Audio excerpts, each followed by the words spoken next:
Welcome back, everyone, for another deep dive. Yeah. This time, we're heading to Eritrea, a country we don't often hear about. Right. But it's been in the news recently because President Isaias Afwerki gave this big interview. We read it, along with some reports and analysis, and it got us thinking. Yeah, it was, Because he talked a lot about things like infrastructure, sure. but what he didn't say was really interesting. Yeah, definitely. Because our sources describe a very different picture of life for many Eritreans. Yeah, like widespread poverty. Exactly. And that's what we're going to try to understand today. So we've got this contrast. On the one hand, the official narrative. Right. And on the other hand, what's really happening on the ground for a lot of people. So how do we even begin to unpack that? Well, we need some context. Eritrea's history is key here. Okay. It gained independence in 1991, and it's been led by President Afwerki ever since. Okay. But here's the thing. Yeah. Eritrea doesn't have the same democratic institutions that we see in a lot of other countries. Like, what do you mean? Things like a truly representative parliament Okay. or a free press.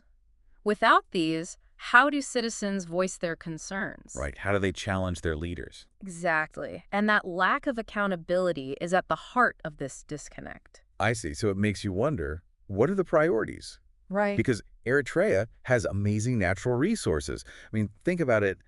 1,300 kilometers of coastline. That's huge potential, right? Absolutely. Perfect for a thriving fishing industry, for example. Yeah. But then our sources paint this very different picture. Mothers begging on the streets of Asmara, the capital city. It's hard to reconcile those two images. Right.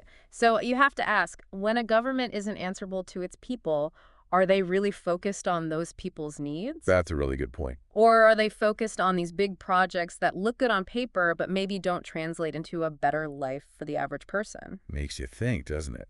And speaking of things that directly impact people's lives, let's talk about healthcare. Oh, yeah. It's a pretty dire situation, according to our reports.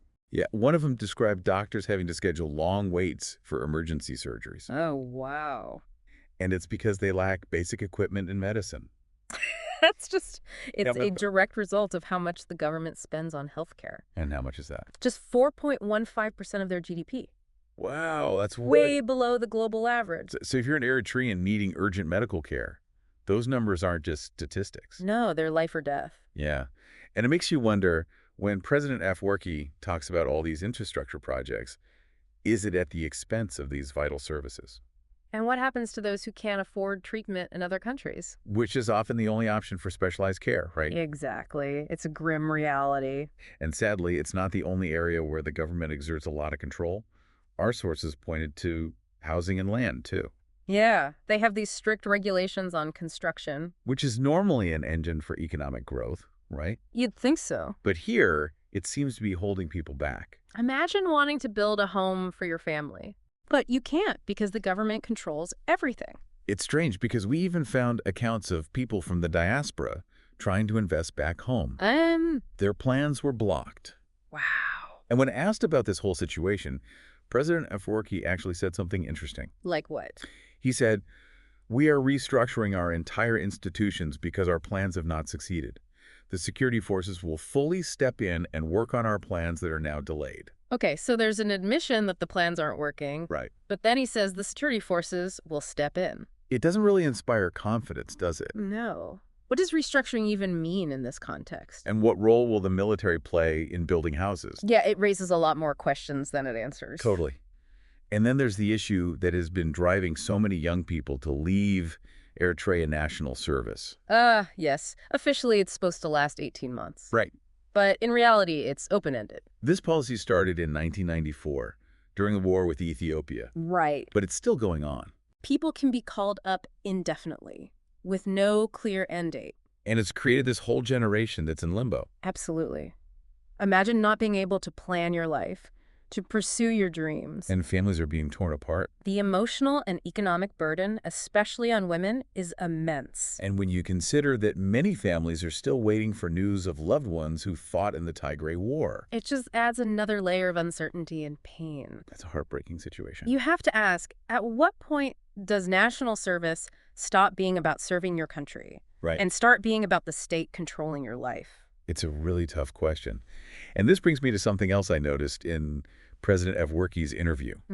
He seems to focus a lot on external factors, almost blaming outside forces for Eritrea's internal problems. It's a pattern we've seen elsewhere. Is it? When leaders are under pressure, Okay. it can be tempting to create this us versus them narrative. To deflect from internal issues. Exactly. And it often works in the short term, but in the long run, It's risky, right? because if people feel like they're being manipulated, Yeah. it erodes trust and makes it harder to address those problems down the line. So what we're seeing in Eritrea is this really complex interplay of factors. Absolutely. We've got poverty, healthcare issues, housing shortages, this national service system that seems to trap people, Right.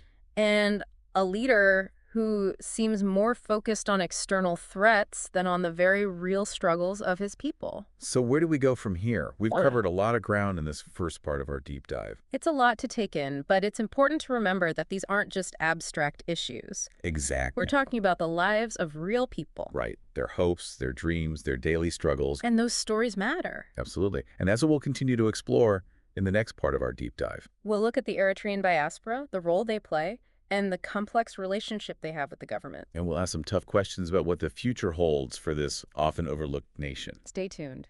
It's interesting, when you read President Afwerki's words about the Eritrean diaspora, there's this tension there.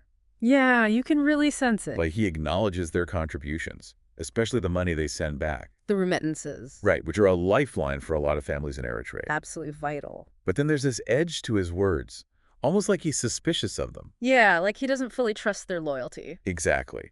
He uses terms like mentality of dependence to describe those who haven't returned. It's almost like he's suggesting you're not a true Eritrean unless you're physically there sharing in the hardships. It makes you wonder, what does it really mean to belong to a nation? Right. Can you be a patriot from afar? Can you still contribute and care deeply about your homeland, even if you've built a life elsewhere? And if you disagree with the government's policies, does that make you less of an Eritrean? It's a difficult situation for the diaspora community. For sure. They're in this tough spot. On one hand, they want to support their families and their country. And they're actually doing it, sending those remittances back. But then they face the suspicion from the government. Almost like they're being punished for seeking a better life. It makes you wonder, what if there was a different approach? What if the government actually tried to engage with the diaspora in a more positive way? To tap into their skills and resources? Yeah, instead of seeing them as a threat, see them as partners. That would require a real shift in perspective. It would. But imagine the possibilities. A more collaborative approach, where both sides felt respected and valued. Working together to build a better future for Eritrea. It's an intriguing idea. It's like right now, it feels like they're trying to solve this puzzle, but they're missing a key piece. The diaspora. Exactly. You can't complete the picture without all the pieces. You need every piece, every perspective to see the full picture and find the best solutions. So we've talked about poverty, healthcare, housing, national service, the diaspora. It's a lot. It's complex, that's for sure. But what's the one thing we want our listeners to take away from all this? I think it's the human element. We're not talking about statistics or abstract policies. Right. We're talking about real people whose lives are being shaped by these forces. It's so easy to forget that, when you're reading reports and analyses. Absolutely. But it's crucial to remember the human impact of all of this. To approach these issues with empathy and understanding. And to remember that everyone has a story. Everyone has a perspective that deserves to be heard. Now, before we move on, I wanted to pick up on something you said earlier. Oh, yeah.